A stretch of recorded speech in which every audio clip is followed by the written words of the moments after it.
นางอนัตตาวิปัสสนาภาวนาหาหันยอดธรรมอนัตตา2 ชั่วโมงเต็มก่อนนี้นางปฏิบัติกุกรรมในเขาพร้อมกันไว้สาเยตนา3 เจ้าก่อนพุทธังที่พุทธาเจ้านั้นผู้เจมีเฮาคาไว้คาออกสาธุธรรมังที่ธรรมานาตาเจ้านั้นผู้เจมีเฮาคาไว้คาออกสังฆังยาริยาแปดเจ้านั้นผู้เจมีเฮาคาไว้คาออกต่อสืบกาเฮาติเลยดูคันธาเปิงดีพระตราสังขากรอิมาหังอัตตาภาวังพุทธัสสะปาริจาสามิกาติอันธาพาเปิงพี่แยมในดูตันพุทธาเจ้าเฮาออกอิมาหังอัตตาภาวังธรรมัสสะปาริจาสามิกาติอันธาพาเปิงพี่แยมในดูตันธรรมะเจ้าเฮาออกอิมาหังอัตตาภาวังสังคัสสะปาริจาสามิ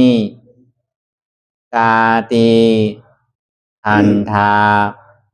พาเปิงพี่แยมในดูตันอาริยสังขารเจ้าเฮาออกต่อสิกว่าเฮาก็อ่อนกันเนาะผู้หลวงที่ปุญญาก็ปันโตอริยเจ้ากุเจ้าก่อนอริยเจ้ากุเจ้าค่ะในยามเมื่อไหร่ก็ดีอันข้าวอ่ำหูเสเลตั้งกามลงสามเปิงไหลวนพิษไหลลาพิษไหลเหตุพินมาเจอนานแค้นดอปดปล่อยวางความบันขาวเขาอย่าให้เป็นอันตรายลงอันเหตุตามาโผนิปานันสกันติคโนมโนกัมมังวสีกัมมังกายกัมมังแสมมุเรวนพิศลาปิตัวเอพิมาติอาริยะเจ้าภูเจ้าสวรรค์พ้นความไม่ถินไม่ใช่นำกองการนั้นขินในยามในจึงข้าวก็บินเสียสมมาเขาปวุนทีวิสิตาธรรมะตังโดอาริยะเจ้าเขาภูเจ้าสวรรค์พ้นความไม่ถินไม่ใช่นำกองการนั้นขินในยามในจึงสังวาเจ้าเขาภูเจ้าภูบายอกิเขาภูก็ภูโกนแสมมุเรวนพิศลาปิตัวเอพิมาติตนตัวสาวตั้งหลังนั่นในสังพยามมุโยนั่นในสังในก็ภูสังเป็นอันตรายเหตุมรรคผลนิพพานเจ้าไหวใส่ให้ทัศนานสีภาวตระปันยาได้เป็นอันตรายให้จำมาผลนิพพานตอนนี้กว่าวันตามเมื่อตาเฮจงกันอาหันทุกข้าทุกข้าเป็นอนัตตาเยาเดียวอนัตตาตาเปอัตตาที่วิจิกิสาเกลียสานั่นเลยมดสิ่งเก่งหายกว่าในภาวะสัตว์ในอังแผงมันคือเลยห้าไหวผลยันห้าขามปุยนิพพานก็เย็นขันภัยสกรรมหลวยตาเนาะสาธุนี่ก็เป็นตอนการเตียนเฮาติเลยมาสร้างคือกัมตราวิปัสสนาในข้าวยาม4 โมงต่อถึง6 โมงเป็นข้าวยามอีก2 ชั่วโมงในก็หอถึงมา6 วันเหมือนในเยานั่นแหละเป็นเตียนเฮาว่าเลยมาอ่อนกันยางเข้าสู่เส้นทางนิพพานอ่อนทางสุดนี่ก็เรานั่งขาไก่กุด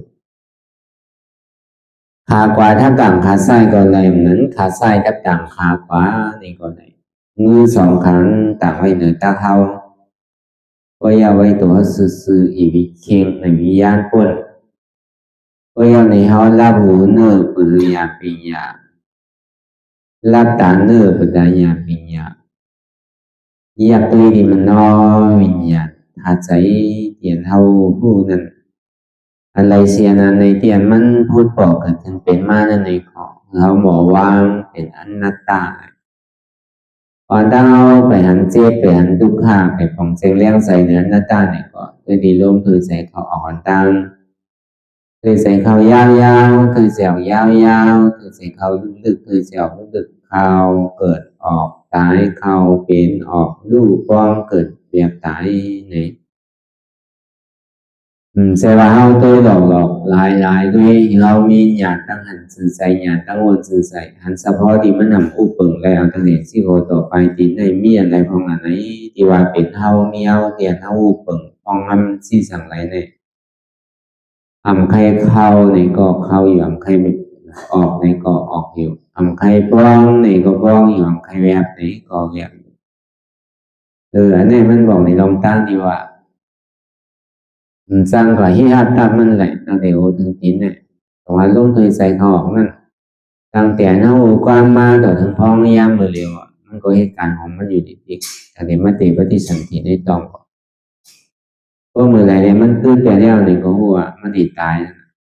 ก็เขาย่ำออกก็ตายออกย่ำเขาก็ตายป้องย่ำเบียวก็ตายเบียวย่ำป้องขึ้นเนี่ยก็ตาย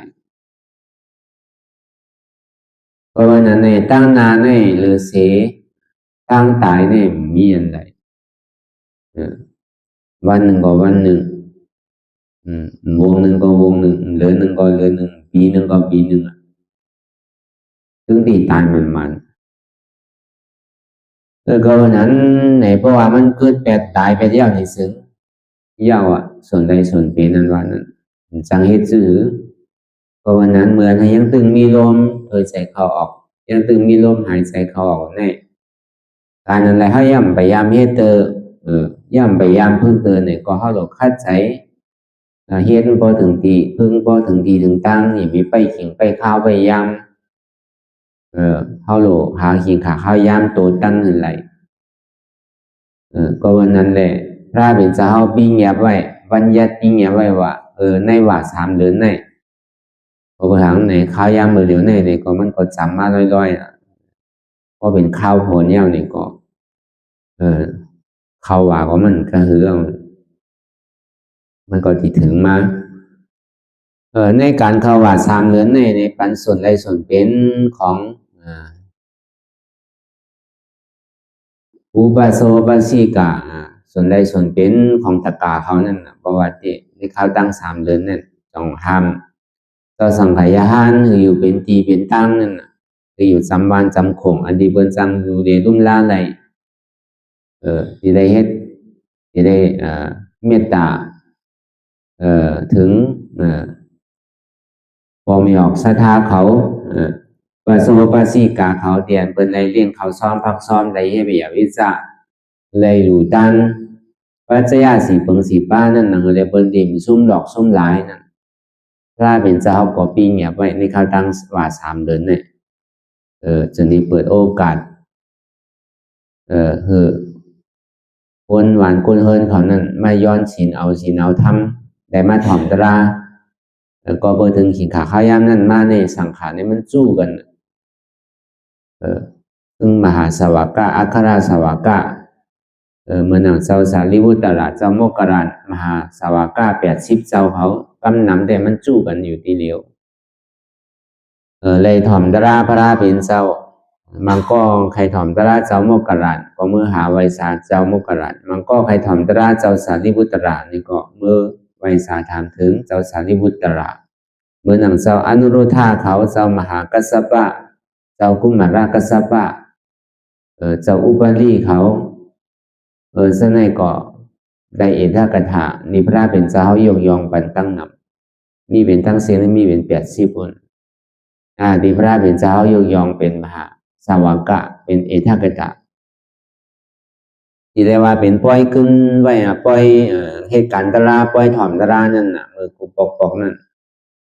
ก็เจนจ้าตัวคนเมืองสาวัตถีเนี่ย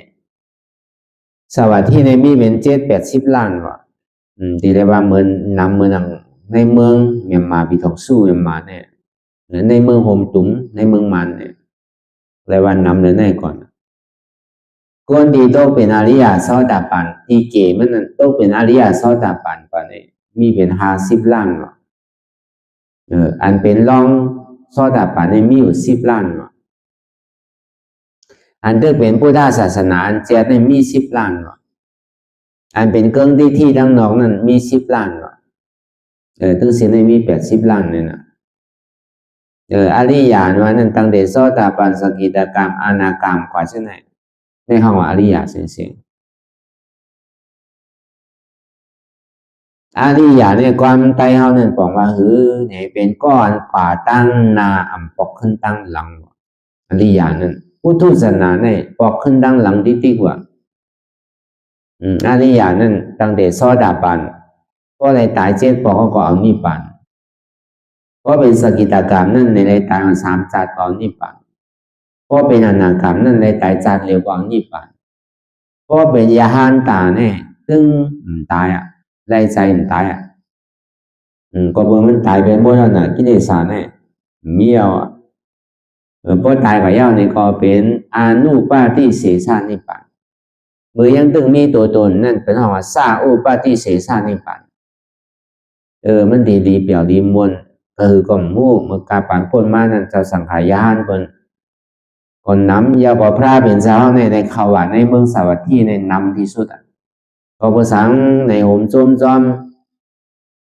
ผู้โกที่เป็นอริยะก็เก๋ๆแล้วน้องมีเป็น40-50 ล้านเนี่ยก็มันกัดเย็นมันมีซึกมีเสือในห้องในไม้ย้อนขุนย้อนเจ้าขุนออกข้ามว่าอ่อนหูคนหวานคนเมืองอ่อนหูคนในหางในหอหลูต้านเอาศีลเอาธรรมจ้างด้วยการภาวนาเนี่ยโตเจ้าขุนออกข้ามก็อ่อนหูเฮ็ดกำเหนียวสะเทเขาในก็เหมือนหนังอนาถาปิณนิกาสะเทเหมือนหนังนางวิสาขาสะเทนั่นสังขารอันหูหมื่นโหแสนก็เลี้ยงไรกูวันน่ะบอกง่ายๆมีสะเทก็สะเทเตะมีเงินก็มีเงินเตะสังขารนี่มันใจเก๋ๆอ่านโหหมื่นโหแสนมันโดยเสนาในทำเรื่องป้าก้นนั้นมาเฮ็ดวิยาวิซ่าเหมือนนั้นเข้ามาเปิดฝังตลาดกำเนิดเพิ่นก็เลยมาเฮ็ดเรื่องหาร่าเลยปกติมีแห้งให้การตลาดกว่าเลยเสนั้นวิยาวิซ่าในสังเลยเสนั้นคนขอคนย้อนคนดิ่มมีเขากินมีปอมีแม่มีคนล้มล้างมีลูกมีล่างมีหอมีเอิญฉะนั้นพอมาย้อน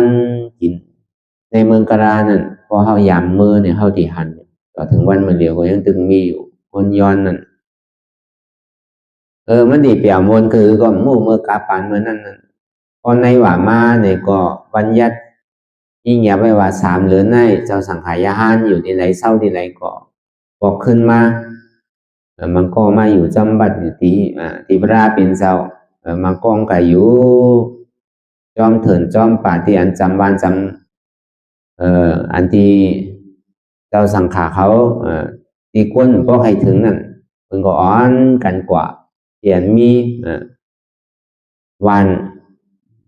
ฉะนั้นเตียนหมอเลี้ยงดูรุ่มล่าเลยนั่นในเกาะเมื่ออยู่ยิ้มหอมสันนั่นนั่นแหละพอที่ไรเมตตา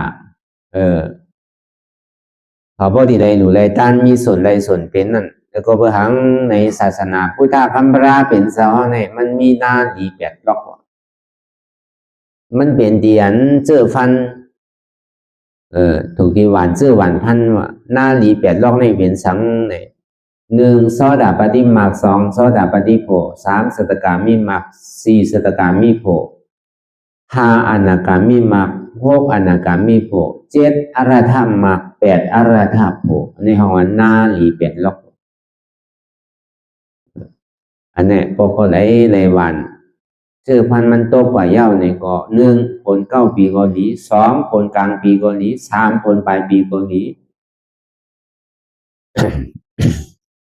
เขาอันว่าเนี่ยมันมากที่มันตึงมีมันตึงเต็มทนว่ะไรหลู่ตันเซอร์ทำไรตันต้นว่ะนั่นหน้านี้8 รอบนี่เนื้อเป็นสังในเมื่อเขายุ่มยำขันธาหาเปิงในเป็นอนัตตานะมันเจ็บมันโกรธมันขืนมันเมื่อยมันแกนมากระหือในเกาะ เขาก็วนว่างมาเป็นอนัตตารู้มันใจเก่าเจ็บมาดีโอดีขาดีมือดีโตนั่นยุ่มย้ำขันธาหาปืนนี่เป็นอนัตตายอมหับทุกข้าในนี้ในห้องว่ามันจำมากหนาวเพราะมันตัวกว่าดีๆในซึ้งอัตตาได้ที่นั่นตั้งหันพิษนั่นวิจิกิจสาตั้งวนพิษยุ่มพิษนั่นตกลงกว่าพอตกลงกว่าย่าในก็เป็นโสดาปฏิโภคเป็นนาดีสองรอบนั่นเพราะเป็นเจ้าโสดาปันก็ในเจ้าโสดาปันโสดาปฏิโภคนั่นในพอจ้างที่กันตราในบนห้องว่าสัตตกามีมากกว่าไม่ได้ก็ใครจ้างก็อะไรมันจ้างก็อะไรหนังเก่าก็กับพวกใครคำป่นกะในก็ขึ้นจ้างขึ้นนั่นน่ะขึ้นเหตุการณ์ตราขึ้นในก็บนห้องว่าสัตตกามีมากกว่าเพราะว่ามันโตกว่ายาวเนี่ยก็ฮอดจอดถึงกว่าที่เป็นสัตตกามีโพอันนี้เป็นหน้าลีวสี่รอบถ้าในเจ้าสัตตกามีโพนั่นสมัยการตราในห้องว่าอนาคามีมากกว่าเป็นหน้าลีหาล็อกน่ะก็ในพอมากตัวกว่ายาวในเป็นอนาคามีโพเป็นหน้าลีหกล็อกก็ในพอเจ้าอนาคามีกันตราในเป็นห้องว่าอาราธรรมมากกว่าเป็นหน้าลีเจ็ดล็อกพอถึงกว่าที่เป็นอาราธาโพยาวในก็เป็นหน้าลีแปดล็อกอันในหน้าลีในศาสนาพุทธคัมภราเป็นเจ้าเฮามีอยู่แปดล็อกก็ในเหมือนหนังเสื้อพันดีดูเนี่ยเหมือนเฮามีตามเกิดตามเจตนาตามเอาศรัทธาตัวเจ้าเก่าว่าเสื้อพันเตียนเฮาหามากับการเลยลองอกจากโคของปัจจยาสีเปิงสีป้าอันเฮาได้มาดูมาด้านอันเฮาได้มาหวานไว้ในนาศาสนาพระเป็นเจ้าเนี่ยก็ได้เป็นเสื้อพันดีเป็นเงินแจกเงินสั่งเงินหามาซ้ำบาทซ้ำเฮียงเฮาเต็มกว่าเป็ดกาเดียนกายากรักกาสนเป็นมานั่นห้องว่าเจอพันดีว่ะผล9 ปีก็ดีในตามมีศรัทธาเรียนเฮาเกิดขึ้นมาได้วักขั้นได้เต็งกันตามเจตนาเตียนเฮาหันแน่มีเจตนาใครหลูใครต้านเนี่ยในห้องว่าหน้าดีเพิ่นห้องว่าผล9 ปีก็ดีว่ะก็ใน2มาในผลกลางปีก็ดีในเมื่อเฮาเฮ็ดนานติเฮ็ดแล้วเฮาตึกออกเงินจกสังนั่นน่ะเหมือนเฮาเฮ็ดวิหารในสังเฮ็ดว่านี่สังในเฮาว่าเป็นสังเฮ็ดคือเสียงคือว่าที่อ่านนี้ถึงมันยาวหาที่เอาบุญพรคุยในสติว่ามันยามมีน่ะเนาะก็ในพอเฮ็ดกว่าเฮ็ดมาอ่านได้ที่อ่านสิหมอกปากนึงในเฮาว่าเฮ็ดกว่าเฮ็ดมาใครเสียงเป็นเหงพุ่นในสังจังได๋มันได้อ่านไว้เป็นปากใกล้ๆกะถึงที่มือจกมาเนี่ยใครก้านมานี่ก็จังมีมาบอกเหตุการณ์ลูกการต้านเนี่ยก็ซ้ำห้างแปลนเนี่ยก็ซ้ำจังมีกล้วยการมันเคยว่าซื้อเนี่ยอ่านไว้ซื้อมันเป็นกว่าซื้อก็เบอร์ตัวเจ้าเก่าเนี่ยก็ใครถึงมันดีแค้มคือมันอยู่ในหึงใจเฮ็ดเลนรอเฮ็ดก็หึงพอหางดีหูหางดีตาถึงพอเป็นเตียนดีใครไวใครสาดีใครอยู่ใครเศร้าเนี่ยมีลองตั้งใจตุ้มเติมมีลองตั้งใจตกในห้องว่าผลกลางปีอยู่นะกำหนังในผลกลางปีมันใกล้รั่วเพราะโจกทั้งมันมีเอานะเอาสถานมันตกแปดในก็ซ้ำจังมีนั่นก็ในผลปลายปีเตียนเฮาไรเฮ็ดไรหลู่ไรตันนั่นในเฮาใหญ่ปีไว้ใจหลู่ตาปุ๊บโบางปองในเฮาใกล้เฮาไว้ใจว่าเฮาศรัทธาเจ้าบ้านในเฮาหลู่เด้ก็ในวัยศีลนั้นมาเจ้าบ้านนั้นซ้ำพิษศีลพิษธรรมเนี่ยเอาทางลงกว่าเนี่ยใช่ไหมอยู่เมืองเลยใช่ไหมศรัทธาเฮาทำจังโตคนนี้อารมณ์กับการเฮ็ดปันลีงามอยู่ก็ถึงบ่ทาก็รู้ใช่ไหมก่อนศรัทธาเฮาจังโตกว่าผลปลายปีนั้นเฮาดูไว้ใจเดียนเฮาดูเฮาต้านมาในศาสนาพุทธคัมภีร์เป็นเจ้านั่นเยื่องจู้ถึงสังขารทั้งสิ้นเจ้าหนึ่งก็เจ้าหนึ่งป้าหนึ่งก็ป้าหนึ่งเจ้าหนึ่งกว่าก็เจ้าหนึ่งตีมาหนึ่งเก่าแล้วก็เมื่ออันเฮาดูในดูบุญดาศาสนาพุทธคัมภีร์เป็นเจ้าสังขารยานป้าไหนก็เย้าพวกไหนมาอยู่มาเศร้าในก็ตีเย้าใจว่าบุญดาก็เลี้ยวใจในเฮายังอ่านที่ได้ดูถึงสังขารทั้งสิ้นยังอ่านดูถึงศาสนาพุทธคัมภีร์เป็นเจ้าเฮา พอเป็นนั้นมาไผใครเป็นสื่อเจ้าป้าใดใครเฮ็ดถือก็เย้าอ่ะเขาเฮ็ดก็เป็นรองเขาอ่ะเขาผิดก็เป็นรองเขาผิดอ่ะไผเฮ็ดดีก็อะไรดีเฮ็ดให้ก็อะไรให้เขาเฮ็ดดีเขาอะไรดีฉะนั้นแกเฮามันบ่รู้ไรใจตกย้อนมันเนี่ยก็เพื่อเฮารู้นั่นเฮารู้ในเรื่องงานรู้ถึงเจ้าสังขารตั้งเสียงเรื่องงานรู้ถึงศาสนาพุทธะอ่ะพอเป็นเช่นนั้นจึงใน1นาก็ดี2ซื้อพันก็ดี3ผล9ปีก็ดีผลกลางปีก็ดีผลปลายปีก็ดีนั้นกลางใส่มุมมองสุดต้องอันเฮาใครเป็นนั่นตึงเต็มทนว่าอันเฮาสุดต้องไว้นั่นเพื่อกาอย่าไปสุดต้องใครเกิดใครเท่าทั้งว่าสุดต้องซื่อไหนคือเฮาอะไรพ้นทุกข์อะไรถึงสุขาที่กันเย็นกรรมว่าเหมือนอันตราพุทธธรรมพระเป็นเจ้ายาหันตาเขาจะเรียกเขาอะไรนั่นเนี่ยก็เฮาอะไรกรรมกรรมเงินส่วนมาเนี่ยเฮาอะไรมักตราโผตรากรรมในพ้นทุกข์ถึงสุขกรรมเนี่ยพอสุดต้องที่ไหนได้รีวะก็บ่มันสุดต้องตักให้พ้นมุ่นร้อนโลกพอสุดต้องว่าเฮาเกิดมาในภาวะจัดปันไหลเป็นคนดีเป็นผีเมียในมักไม่ดีเป็นอุเสสิหางดีหางงามเนี่ยเด้ซึ่งเมื่อก่อนนั่นก็บ่หางใครเกิดลูกใครย่ำไปอิ่มรู้ตั้งเกิดตั้งตายนั่นอยู่ไรลองหลุดลองต้านนั่นในป้อหมอย้อนอันลำลองมันในเฮาหรือย้อนสูงอันตั้งอ่ะมันตกมาของมันเจ็บคือเฮาเลยว่าจอดถึงนี่ป่านที่กัดเย็นทำมันนำหู้ได้ยินได้ถ่อมนั่นก็คือได้ยินได้ถ่อมอันเจ้าเขาไรนั่นเนี่ยคือเฮาไรเหมือนนังเจ้าเขาไรกรรมเนี่ยอันไปหู้ก็คือมันไรหู้ไปหันก็คือมันไรหันตรามาตราโผตราเนี่ยสุดต้องเมียวในลีบะที่เกศสุดมันห่อมไปไรตารานไปไรมากไรโผล่ตัวก็เฮาตกเจ็บนั่นไรถึงนี่ป่านก็มันอยู่ในเมืองสวรรค์ก็ยังลีรู้เลยเป็นคุณผีนั่งผีก็ยังซักษาน่ะมันหนูหมอสุดต้องสินั่นว่าก็ในอาซ้ำสุดต้องเป็นคืออะไรเป็นคุณผีนั่งผีเนี่ยมันซ้ำเป็นโนติให้เธอละมันก็หยาบมันน่ะถ้าสุดต้องในใครเป็นคนดีผีเมียก็กลับพอถึงเมื่อตายมาเนี่ยซ้ำเป็นไรรู้ซ้ำกับตกหน้าไล่เนี่ยก็บอกของว่ามันซุ้มแปดอ่ะก็วันนั้นพอเฮาสุดต้องไว้สูงเนี่ยมันตกมามันเจ็บอ่ะอย่างดีมันก็เลยอยู่ในเมืองสวรรค์เมืองผีว่ะที่แต่มันก็เลยขึ้นเกิดมาเป็นคนก็ยังรักษาก็ยังดีนั่นนะว่าก็วันนั้นเนี่ยเขาซ้ำปอกขึ้นเมื่อคืนนี้ในเมืองสาวัตถีนั่นก็เบอร์อริยะเขาก็เต็มกว่ามุนโมสีเสกมันก็โหมจงเข้ามาในศาสนาพระเป็นเจ้าได้มาถ่อมธรรมถ่อมยินธรรมเขาก็ได้ยินหนุนนะเพราะพระเป็นเจ้าได้ฮอตลากว่าที่ใครมีปาลีไว้อันนั้นถ้าเป็นนิกาสัตถีนั่นที่วัดเสตวันนารามนั่นมันก็เพราะอะไรถ่อมตลากว่าแต่ว่าโต๊ะเป็นไดตลาทูกว่าไรเป็นซอดาบันว่าอยู่มังปอกอเป็นอยู่80,000 เสียงมังปอกออ่าน60,000มันมังปอกออ่านหูเหียงมันเนี่ยพระเป็นเจ้าก็ฮอตลาก็เลยถ่อมในยินกันก็วันนั้นเนี่ยมันเป็นส่วนใดส่วนเป็นปุณตตะกะก็เบอร์ข้าวผลในข้าดัง3เหลือในดีกากล้ากับขายก็มันจังกล้าจังขายเต้ๆนั่น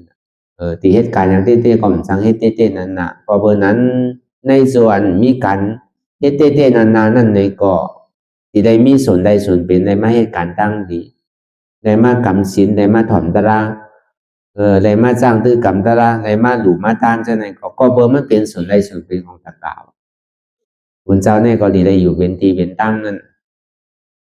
พอวายออกว่าก็ยาวในเด็กก็กว่าภัยกว่ามันก็อยู่กับหาตลาดในถึงในป่ากว่าวันในเมืองน่ะว่าเตียนกัดเย็นพวกข้าวผลหมดกว่ายาวนี่ก็เพิ่นก็อ้อนกันเจ้าสังขารหันน่ะซ้ำอยู่ที่เลียวก็ในที่ไหนมันกัดเย็นที่ไหนมันใจนิ่มอองเตียนมันสั่งถูกในมีอยู่4 เปิงว่ะตึงเสียงเนี่ยอันสั่งถูกใน2 เปิงอันนั้นสั่งถูกใน2 เปิงว่ะเนี่ยพระเป็นเจ้าเฮาไว้ปันตุคักพระเป็นเจ้าองทีหมางทีในกัดกอกัดป้นป้นไม้ก็ไม้ป้นหิ่งก็เหลืองยุ่งก็เหลืองจะไหนที่อยู่ที่เศร้าก็เป็นอันหยาบเย็นเนี่ยอาหารตั้งกินปัจจัย4 เปิง4 ป้าเนี่ยก็เต็มทนใจก็ นิ่มสมาธิก็ไม่ได้การที่ทำตลาเนี่ยที่มีคนแย่ตลาเนี่ยก็มีอย่าไปอยู่อ่ะมันดีว่ะนั่นตีเมียวนั่นโดดไปไว้ๆก็เหนียวอ่ะเตียนดีอยู่ในหนึ่งก็ในสองมาเตียนดีอยู่ถ้ามีทางสองมาตีนั้นแต่ปัจจัยสี่เปิงสี่ป้าเนี่ยก็เตรียมทนกัดป้นไม่ป้นลองอยู่ลองเศร้าเวียวิจัยยังก็เตรียมทนกวยกาใจซ้ำนิ่มปัญญาซ้ำเกิดสมาธิก็ซ้ำมีนั่นการเท่าที่ฐานตลาที่ไผในก็มีเนี่ยนั่นอย่าไปอยู่อ่ะไปไว้ว่ะมันทุลาสังเมียที่ปีสังวะเพราะมีปีญามีสมาธิมีสติเนี่ยก็ในสามมาตีนั้นกัดป้นน่ะไม่ป้นน่ะยุ่งก็เหลืองหินก็เหลืองเขาก็ต้องได้อิ่มพอได้กินตาอะไรตานั่นแกมีกินโดนกินเลอะได้กินทางนั่นน่ะเนาะกวยการใส่ซ้ำนิ่มสมาธิก็ซ้ำเกิดญาณปัญญาก็ซ้ำเกิดแต่ที่ถามตราเนี่ยก็มีเนี่ยคืออดเอาเยื่อเอาที่นั่นได้รีวะเขาเกิดมาเนี่ยมันจะกินกูกินกูข้าวย่ำเปิดหลัวคืออาสาเขาสืบต่อกว่าก็วะ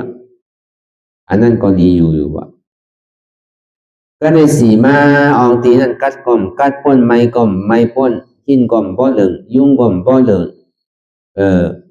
ปัจจัยสี่เปิงสี่ป้าเนี่ยก็เต็มทนใจก็นิ่มสมาธิก็เกิด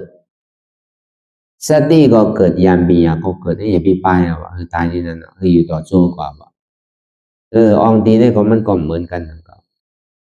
เพราะว่ามันเฮ็ดให้เราใจสุยสุกซาเฮ็ดให้เราใจโปร่งใจปิวเฮ็ดให้สมาธิเรามีเฮ็ดให้เราปัญญาเราเกิดเนี่ยก็ห้ามมีอาจูสังนั้นก็ดีมันใครแคมก็ยาวมันแคมก็ยาวมันดีอยู่นังเก่าอ่ะนั่นก็วันนั้นอองตีแต่ที่เฮ็ดการนี้กู้โสแต่ที่เฮ็ดนางภาวนาวิปัสสนาภาวนาหาตั้งออกพ้นมนต์ร้อนในขอบตายขอบเกิดนั่นเนี่ยของที่ว่าที่ได้หาอองตีมันสั่งถูกอย่าไปไกลเวียงป้นอย่าไปจำเวียงป้นนั่นน่ะน้ำก็คือมันมีที่อยู่ที่เศร้าหึงเต็มทนมันมีอันยานก็มีอันรบกวนมีเสียงเพียงเสียงก้อนมีเสียงรถเสียงก้าป่นมีเสียงพี่เสียงเถียงกันเพราะเป็นสิ่งนั้นในเฮามันนังตลาดของกะยินเฮาอยู่เฮือนเฮาแต่ก็ฮู้น่ะกำเฮือนตั้งซ้ายกำเฮือนตั้งขวากำเฮือนตั้งหน้าเฮือนตั้งหลังกำหิมกัดปนอยู่หิมกัดแค่หน้าเสียงโอนเสียงหม้อว่าสังกันก้อยๆก็ฮู้กำพิดกันกำเถียงกันเพราะอยู่หิมห้อมก่อนลากันพิดกันป้อกันบูบกันกำเปียวๆมนๆเสียงเพียงเสียงความตึงตะลังเนี่ยมันกะยินน่ะเพราะมันนังตลาด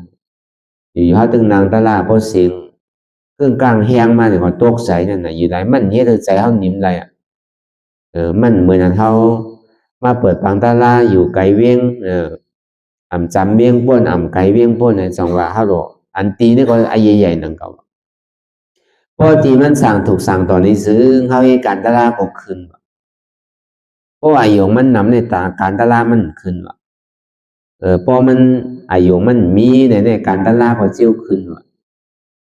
แล้วก็วันนั้นพระเป็นเจ้าก่อนใจว่าลาลีหืออยู่กว่าโดดตัวหลุดหมอเลิกหมอตีเลิกตั้งมันเนี่ยนะแล้วก็วันนั้นหนึ่งพอดีสั่งถูกต่ออันก้นสร้างตื้อกรรมที่เขามาในศาสนาเลยสั่งดังนั้นพอดีสั่งถูกปุณด่าเจ้าแต่หน้าเขาซ้อมพักซ้อมอันที่ได้เฮ็ดวิยาวิจารในอยู่ในตั้นนั่นคือเป็นทีมซุ่มดอกซุ่มหลายนั่นที่ได้ขึ้นตอบกลุ่มเกจูที่อันเป็นในอยู่ในตั้นนั่นนั่นเก่าเราสังขายหันในก็ที่เราสั่งตอบกลุ่มเกจูล่ะเนี่ยหนึ่งป้อมสอนไรลาดไรในก็ที่ได้เฮ็ดไรวะพอสอนในด้านไรเนี่ยก็ห้องก็หลวงพ่อสั่งมาสอนว่าเขาหลวงเลยเฮ็ดเอาปริยัติเฮ็ดเอาคอสั่งคำสอนของพุทธะคำลาเป็นเจ้าได้มาสั่งสอนบรรตกาวะตะกาเฮ็ดเมียวในนี้มันสั่งถูกอย่าไปเฮ็ดนาเพราะเฮ็ดเนี่ยมันดีมันดีเป็นอากุโสมันดีลงตั้งใจมันเป็นลงตั้งเบิกตั้งดีมันพิศีลพิธรรมก็กว่าจำศีลตั้งในได้ดีหลวงพ่อสั่งสอนอันในพิศีลมันดีเพราะเฮ็ดหลีใดหลีให้ได้ไรให้เพราะเฮ็ดการเมียวในเป็นเมียวในเนี่ย หนูได้แนะนำลองศีลได้สังแนะนำลองสมาธิได้สังแนะนำลองวิปัสสนาได้สังอันนี้มันเป็นปุญพรตีเจ้าสังขายาหันตาดีเมตตาสั่งสอนปันตะการเป็นอะไรมาหลู่ตานปัจจยาสีเปิงสีป้าอันนี้ก็เป็นอันตอบกลุ่มเกจูอันหนึ่งว่ะก็ในสองมาตาดีตอบกลุ่มเกจูอันมันถึงยอดถึงจิตถึงจอมนั่นในก็พอเบอร์อีหนูเนอเวเนียสัตวะอีหนูเนออันเท่าที่ไรเกิดไรเท่าไรเป็นไรตายทั้งนั้นถ้าเป็นเจ้ากูสูหนอร้องเขาเจ้ากูสูพระเจ้าพุทธาเขาเจ้ากูสูเจ้ายาหันตาเขาอัครสวากามหาสวากาเขาเจ้านั่นเลยก็เพื่อเขาเจ้าเลยทบเลยหันเลยย่าเย้าในเลยตลาเตียนมีอยู่นั่นเตียนหาหันเลยเป็นมาเย้านั่นนางเลยตะกะเขาซ้อมพักซ้อมเวียวิจาเขาในปอดีได้ออกป้นม่นรอดปอดีได้จิ้มด้วยอายาสารนิพพานปอดีฮอดจอดถึงตีนิพพานอันตัวเจ้าเก่าเตียนได้ทบกว่าเย้านั่นนางเลยเปื่อนปอดีได้หูหันจอมเนี่ยก็มีใจเมตตากรุณาใหญ่ลงเลยเอามาสั่งมาสอนปันอดหยาบอดทุกข์ายเลยนั่นแหละเปิ่นพอที่ได้พ้นทุกข์าถึงสุขาก็เย็นเมื่อนังอันตัวเจ้าเก่าได้ถึงนั่นเนี่ยอันนี้ก็เป็นอันตอบกลุ่มเกจูทางเปิงหนึ่งเลยว่าในตอบกลุ่มเกจูที่มันถึงจิตถึงจอมมันหาดีว่ามีตอบกลุ่มเกจูเมียวเนี่ยก็ในสามมาสังวาสอนไล่ผู้ดีผู้ไล่ในสังผู้ดีผู้ไล่เนี่ยมันใครสอนในสังโดยไล่จ้างตื้อกรรมโดยไล่มีศีลมีธรรมมีเกศส่วนในตัวเจ้าเก่าในที่ได้รักษาศีลว่ะที่ได้เฮ็ดศีลสมาธิวิปัสสนาว่ะสอนไล่ในก็โดได้หมออยู่หมอเศร้าโลหมอทิ้งอินเดเลโลหมอทิ้งใจทิ้งศพทิ้งตัวว่ะคือเป็นเจอเป็นพันหลีว่ะคือเป็นหน้าที่คือเป็นหน้าที่มันดีน่ะเหมือนนั้นรัดไล่สอนไล่ในก็เฮ็ดคือไล่นั่นอันนี้ก็กึ่งเทิบอันเปิ้นในเลี้ยงหรูลุ่มล้านนำเขาอ่ะอันเฮามีศีลมีธรรมเขาเฮ็ดสมถะอยู่ใกล้ๆเย็นๆชอบนำว่ากำนำซะได้รัดนำวานนำเพื่อการเฮ็ดถือหันนั่นน่ะอันนี้ก็ขึ้นตอบกลุ่มเกจูอันเปิ้นเลยมาดูเขาซ้อมพักซ้อมอะไรอยู่นำเขาอ่ะป้อมเป็นนั้นเนี่ยมันจังถูกนี้ว่ะป้อมเฮ็ดจังนั้นก็เป็นนั้นพระเป็นเจ้าห่อไว้ในปฐมอวตารนั่นก็ห่อไว้ที่นั่นเขากันตลาเตียนเฮาหาตั้งบ่ตั้งเสียงในหานอะไรเป็นเจ้ายาหานตาเขาเฮียงไปนั่นเฮียงซองปากเศร้าหานนั่นเฮียงไปปากเศร้าหานนั่นเป็นเจ้ายาหานตาบ่เป็นอิหิภิกขุเสียงบวชดีพระเป็นเจ้าเสียงเพราะว่ามาซุ่มนุ่มสู้ตุ่มกันยาวนี่เป็นปฐมอวตารพระเป็นเจ้าเขาประกาศศาสนาลูกค้าเก่าเนี่ยว่าตลาเตียนเขาหาอะไรเป็นนั่นนั่งได้ตะกาเขาซ้อมพักซ้อมเตียนเปิ้นในลูกเขาซ้อมพักซ้อมนั่นในเปิ้นติ่มซุ้มดอกซุ้มหลายเปิ้นติ่มเสขิงเสข้าวเสยำถึงตามเปิ้นหวานเจ้อหวานพันเตียนหน้าดีในดังนั้นตลาดเขาว่าทั้งหมดทั้งสิ่งไรเนี่ยกว่าสอนปันก็บอกปันแรกเนี่ยนะอย่าไปกว่าซ้อมกัน2เจ้าอ่ะคือกว่าปีใด1เจ้า1เจ้าอ่ะนั่นคือแหละศาสนาพุทธคำราเป็นเจ้าในที่เฮืองเปิ้งใส่ก่อนเนี่ยราเป็นเจ้าก็ประกาศเช่นนั้น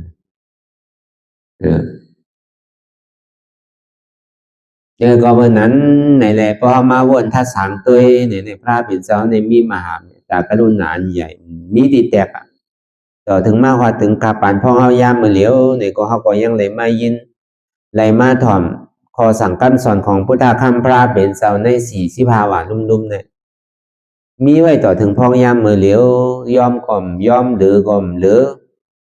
อภิธรรมา 42,000 เหงสุตันตา 21,000 เหงวินัยยะ 21,000 เหงในธรรมดังเสียงในมีอยู่ 84,000 เหงก็ยังถึงมีอยู่พ่อยามมือเหลียว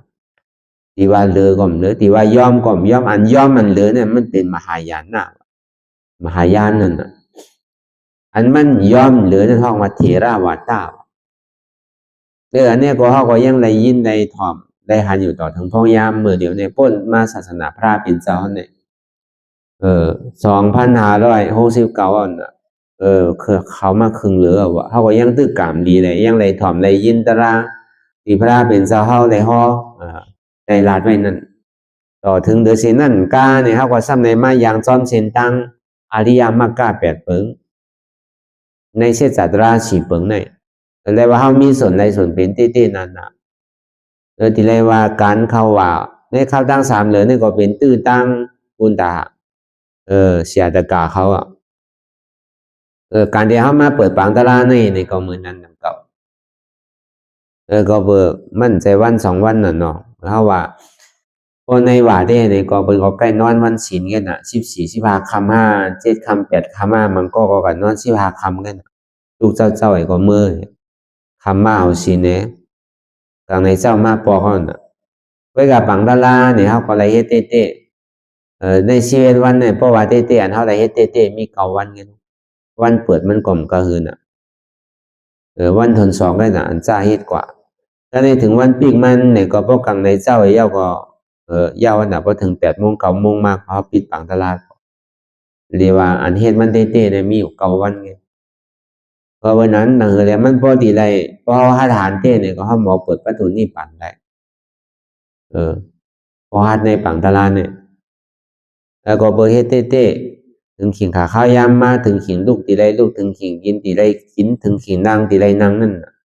เพราะมันเป็นสินั้นเนี่ยเพราะเฮามีปักมีเปิงสินั้นเนี่ยมันสิเอาใจเฮาว่าที่ใครเฮ็ดซื่อเฮ็ดใครอยู่ซื่ออยู่นั่นน่ะจังว่าเพิ่นจังนี้มีปังตลาดน่ะก็เพราะนั้นในตื้อตั้ง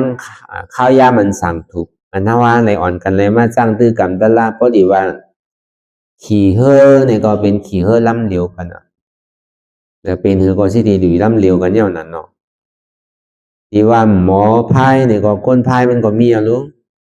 ที่ว่าฮู้จักเส้นทางเนี่ยก็คนหอมันก็บ่มีอ่ะน่ะที่กำไม่ใจสังดอกกัดเย็นนี่แหละ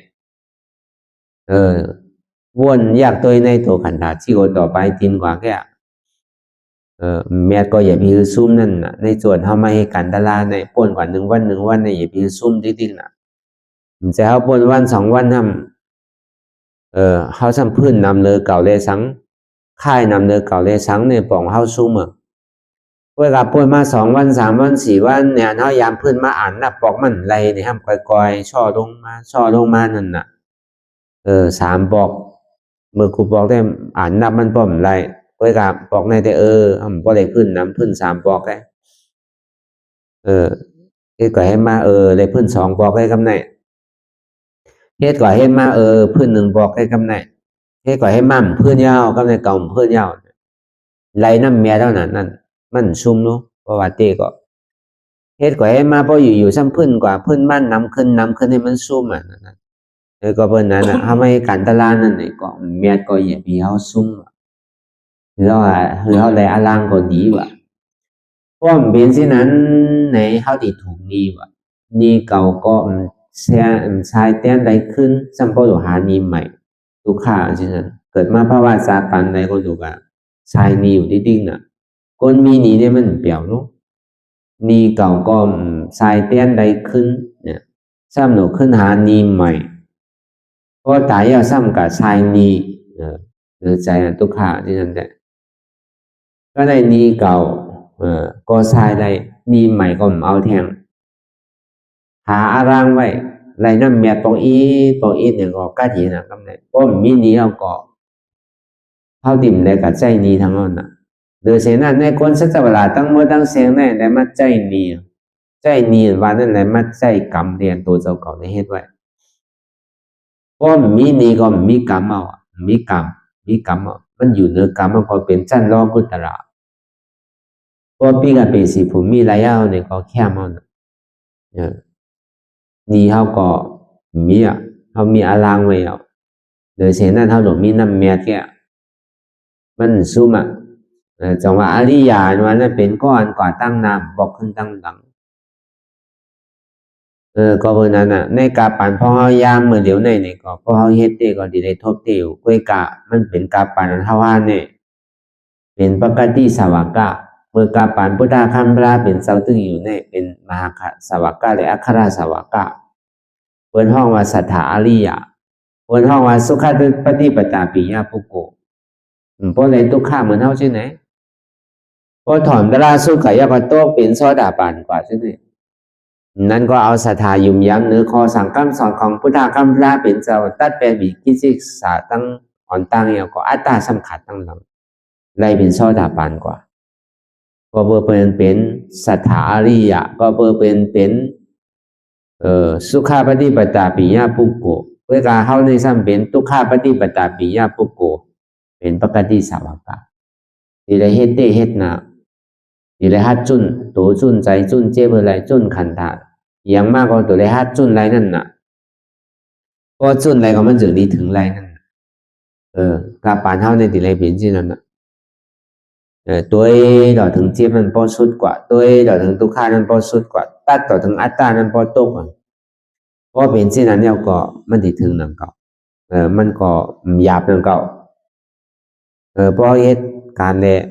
ห้องซุ่มเท่าไหร่อารางเท่าไหร่น้ำเมียอยู่ก็มันหยาบวันหนึ่งก็วันหนึ่งติถือปาดหนึ่งก็ปาดหนึ่งเดือนหนึ่งก็เดือนหนึ่งปีหนึ่งก็ปีหนึ่งตึงติถึงจานหนึ่งก็จานหนึ่งก็เพื่อเท่าไหร่มาเพิกเจอเพิกพันหวานเจอหวานพันมันเนี่ยวันหนึ่งก็วันหนึ่งนาหนึ่งก็นาหนึ่งในนาสีนาเนี่ยตึงติไรมันก็เอาใกล้พื้นที่ต่อจัวอาสาสายใจเขาบ่สุดกว่าไว้ว่าเหมือนการเขาอันหนึ่งก็เบอร์กันอยู่เขาอยู่เฮือนนั่นเขายังไหลเลี้ยงมันกูวันนู้เลี้ยงโตเลี้ยงศพนั่นก็ในอาหารตั้งใสนั่นในก็เขาก็หลุดเลี้ยงกันเขาก็มีขิงขาข้าวยำเลี้ยงก็คือลูกอาหารตั้งศพตั้งโตนี่เขาเลี้ยงกูวันน่ะปีหนึ่งมีอยู่360 วันไปเนี่ยก็กาหารตั้งใสในหึงเขาไหลเลี้ยงหนึ่งปอกพวกใครมีขิงมีข้าวมียามมันก็คืออันนี้ให้กันตลาดบอกมันเป็นข้าวยามที่อันเก๋เพราะวันนั้นในข้าวยามที่อันสั่งถูกในก็เฮาโลเป้ตัวเป้ใจคัดตัวคัดใจอะไรนั่นอย่าไปซ้อมตัวซ้อมใจนั่นโลคัดมันพองอ่ะก็เป็นนั้นในก็เราวนทัดสามตัวตั้งแต่ชีวิตต่อไปทิ้นเมียนในพองหละในที่ว่าเป็นตัวของเฮาเนี่ยคือเฮาหมอปล่อยพาว่างว่าอ๋อในกลมใจตัวเก่ารู้อนัตตามาดีใจในกลมใจเก่ารู้อนัตตามันมาดีเจ็บในก็เจ็บในกลมใจเก่ารู้อนัตตาทำมีหันเจ็บทำใจรู้ว่าเจ็บนี่เป็นอนัตตาทำมีหันทุกขะทำใจรู้ว่าทุกขะนี่เป็นอนัตตาหันอยู่ผู้อยู่ย่อมภาพว่างเป็นอนัตตาหันเจ็บหูเจ็บภาพเจ็บหันทุกขาหูทุกขาภาพทุกขาวางเหตุเจ็บเหตุทุกขาเป็นอนัตตาเหตุเจ็บเหตุทุกขาเป็นสังเป็นหัวเก่าเป็นขาเก่าเป็นมือเก่าเป็นตัวเก่าเป็นใจเก่าเป็นเจ็บเก่าเหตุสุขาเป็นสังมีหัวมีขามีมือมีตัวมีใจมีเจ็บมันเป็นอนัตตาเนี่ยก็เขาวนยาว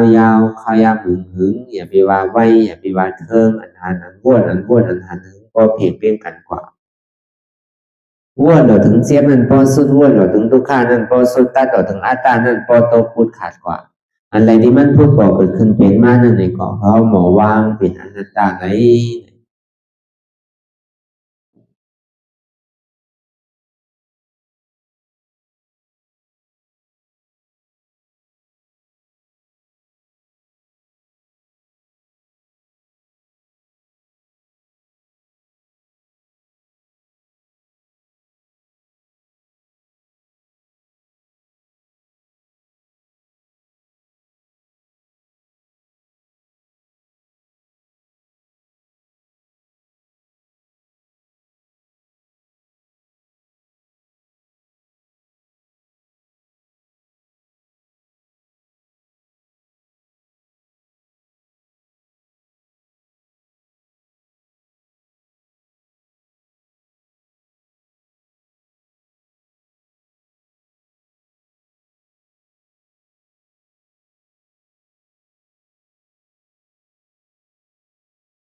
ลองตั้งอันเป็นอยู่กุเซอกุยา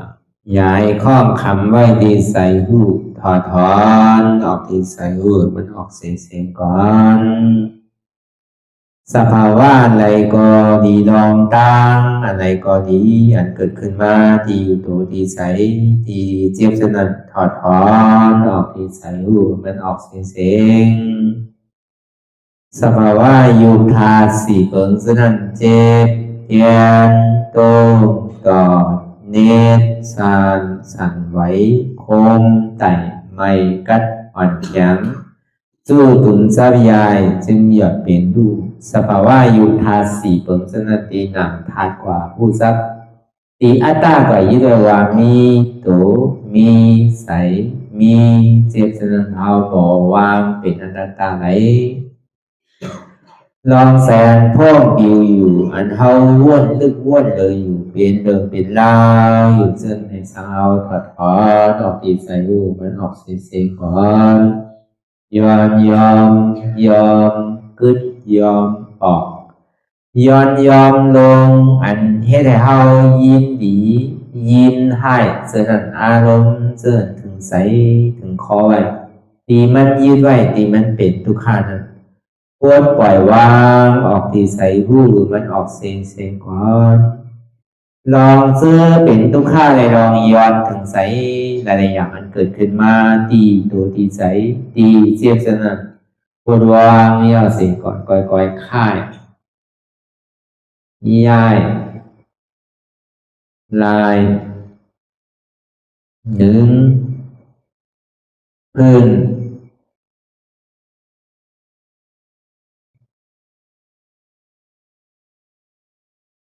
พยายามไหนก่อยเปิดตาลืมตาลอยได้เป็นการปฏิบัติธรรมโคตรอายธรรมอันเกิดขึ้นที่โตที่ใสที่เจ็บอันนั้นโคนหาเหตุหาเงาพระจองทุกขันนั้นต่อสืบการในเฮาที่ได้ส่งเมตตาถึงเวเนียสัตวะตั้งหมดตั้งสิ่งก่อนอิดาเมปุญญังอาสวะคายังนิบานังวาหอตุมาปุญญาภากังสเปสัตตาสัมมาลาภันตุอีตังเมปุญญังอันเฮาคาไลมาตือกรรมปฏิบัติวิปัสสนาภาวนาหาอันยอดธรรมอนัตตาในอาสวะคายังเป็นอันถาสัพตัดเปนาสวะสีเปิงเสียวแลนิพพานังตีนิพพานังขอดูให้ถึงเสกัมติคามาปุญญาภากังพรดีอันคามานาวิปัสสนาภาวนาทรงยืนปันสเปสัตตานังเอวปอเมสลาญาติกาดึงเคเจอเคได้ก็แลจากว่าสัตวาทั้งสิ่งดังดวงนั้นสมาลาพันตุอะไรพรดีนำกันตั้งเฮาคา ตังสิงสกัมติคาโนสาธุสาธุ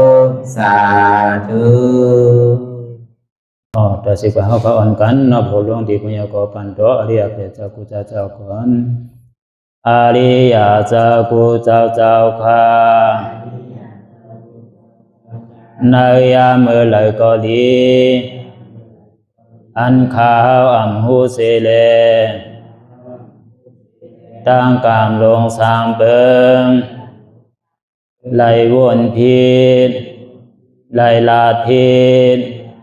ไหลเหตุพิษมาเจอนานแค้นดอปดไหววางความบันขาวเขาอย่าให้เป็นอันตรายลงอันเหตุตามาโผนิปานันสกัมติคาโนมโนกัมมังวสีกัมมังกายกัมมังแสมมุเรวนพิศลาปิตัวพิมาติอาริยะเจ้าภูเจ้าสวรรค์พ้นความไม่ถินไม่ใช่นำกองการนั้นขินนิยามในจึงข้าวก็บินเสียสมาเขาปวุนทีวิสิตาธรรมะตังโดอาริยะเจ้าเขาภูเจ้าสวรรค์พ้นความไม่ถินไม่ใช่นำกองการนั้นขินนิยามในจึงสังวาเจ้าเขาภูเจ้าภูบายกิเขาภูก็ภูคนแสมมุเรวนพิศลาปิตัวพิมาติตนตัวสาวตั้งหลังนั่นในสังพยามโยนั่นในสังในก็ภูสังเป็นอันตรายเหตุมาผลนิพพานเจ้าไหวใส่ให้ทัศนานสีภาวตระปันยาได้เป็นอันตรายให้จำมาผลนิพพานตอนนี้กว่าวันตามเมื่อตาเฮจงกันอาหันทุกข้าทุกข้าเป็นอนัตตาเยาวเดียวอนัตตาตาเปอัตตาที่วิจิกิสาเกลียสานั่นเลยมดสิ่งเก่งหายกว่าในภาวะสัตว์ในอังแผงมันคือเลยห้าไหวผลยันห้าขามปุยนิพพานก็เย็นขันภัยสกรรมรวยตาเนาะสาธุสาธุ